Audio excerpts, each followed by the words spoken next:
WNBA star Brittney Griner has been held captive in Russia for 150 days for allegedly bringing her hash pen to the Moscow airport. I hate Russia.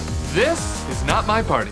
Brought to you by the Bulwark. Yep, Brittney Griner is still imprisoned and terrified. And for good reason. A former American detainee in Russia, TREVOR, described the conditions she's experiencing as medieval, with rotten food and little medical care. I did not sleep there for a couple of days. Too worried about who was in the cell with me. You thought they might kill you? Yeah. The Griner saga sits at the intersection of a few rage-inducing hot-button issues in our politics. Of course, there's the Russian invasion of Ukraine, but also the domestic culture war over race, gay rights, and women's sports. I'm talking about very important stuff here. First, the geopolitics. Griner is essentially human bait for an evil tyrant who continues to conduct an unprovoked war of aggression, despite his military's shocking incompetence and massive losses. Fake news. Putin knows he can use this celebrity hostage to his advantage as long as America wants other concessions related to the war, specifically a retreat from the invasion that's causing unfathomable loss of life and rising food and gas prices worldwide.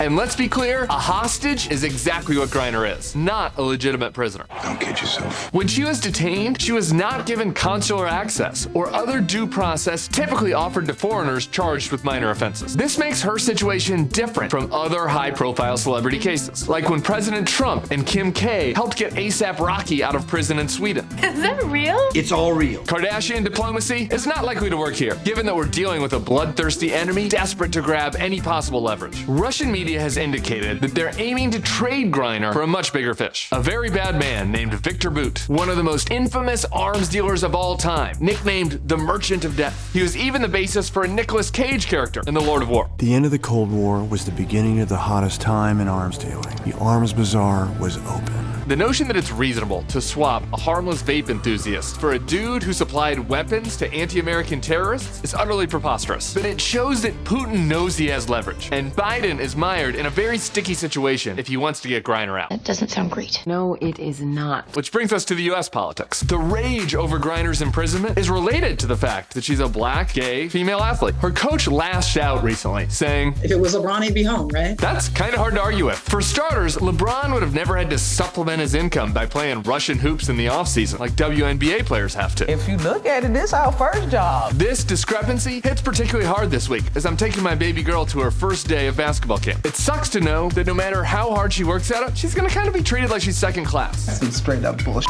Because the same assholes who performatively rant about the sanctity of girls' sports when it comes to transgender athletes don't actually care about female athletes. They only use the WNBA as a tool for their cheap jokes. ESPN put out a stat recently. The WNBA draft, the viewership increased by 25%. And I'm like, yeah, they went from 7 to 9. So funny. Meanwhile, a woman at the top of her game still needs a side hustle, and as a result is sidelined and fearful that she might die in a desolate fascist prison. That's f***ed up, man. It's enough to make you want to scream or choke out Putin. So that righteous rage from female athletes, their fans, as well as black and LGBT supporters of the president, raise the stakes on this matter beyond a typical hostage situation. It leaves Biden stuck between a rock and a hard place. Feeling empathy for Griner, BG took the time to write President Biden. He did write her back. but having to deal with a combustible reality that leaves her as a vulnerable victim of wars beyond her control.